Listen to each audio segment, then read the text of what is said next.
Hello बहिणींनो, आज मी बनवणार आहे क्रिस्पी पोटॅटो। त्यासाठी मी छोटे छोटे बेबी पोटॅटो उकडण्यासाठी ठेवलेले आहेत। त्या पोटॅटोवरची स्किन आहे ना ती काढलेली नाहीये, त्याच्यामुळे क्रिस्पी होतो। आणि हे बनवण्यासाठी मी खाली फॉईल वापरलेला आहे, तर असंच फॉईल मी उचलून एअर फ्रायर मध्ये ठेवणार आहे। म्हणजे आपले पोटॅटो जे सेट केलेले आहेत आपण त्याचं इकडे तिकडे होणार नाहीत, असेच राहतील आणि असेच क्रिस्पी भाजून निघतील। आपण एअर फ्रायरच्या भांड्यामध्ये ठेवलेलं आहे ते फॉईल सकट। आता आपण ऑरिगॅनो टाकूया थोडं थोडं।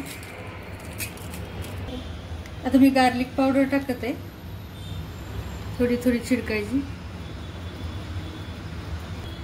डाएट साठी खूप छान लागतं आणि तसं तुम्ही त्याच्यावरती ऑइल वगैरे लावून केलं तरी चालेल। डाएटच्याला ऑइल नसतं, पण तुम्ही डाएटला नसेल खाणार तर ह्याच्या ऑइल लावू शकता, नाहीतर बटर तूप वगैरे लावू शकता। आणि टेस्टी बनवण्यासाठी, अजून टेस्टी बनवण्यासाठी तुम्ही तिखट, लाल तिखट वगैरे पण टाकू शकता। पण मला फक्त डाएटसाठी करायचं आहे म्हणून गार्लिक पावडर आणि ऑरिगॅनो टाकलाय। आता आपण एअर फ्रायर मध्ये ठेवलेलं आहे 200 डिग्रीवर 10 मिनिटासाठी।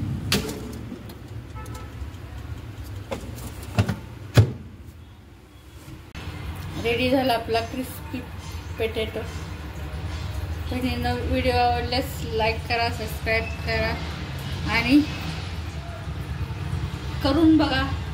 तुम्ही ऑइल टाकून बटर वगैरे टाकून करून बघितल्यानंतर अजून जास्त क्रिस्पी होईल। हे डाएट साठी आहे म्हणून क्रिस्पी तर झालेलं आहे, पण डाएटचं जरा बेचव असतं ना, म्हणून ह्याला चव वाढवण्यासाठी तुम्ही अजून ह्यात बरेच वस्तू ऍड करू शकता।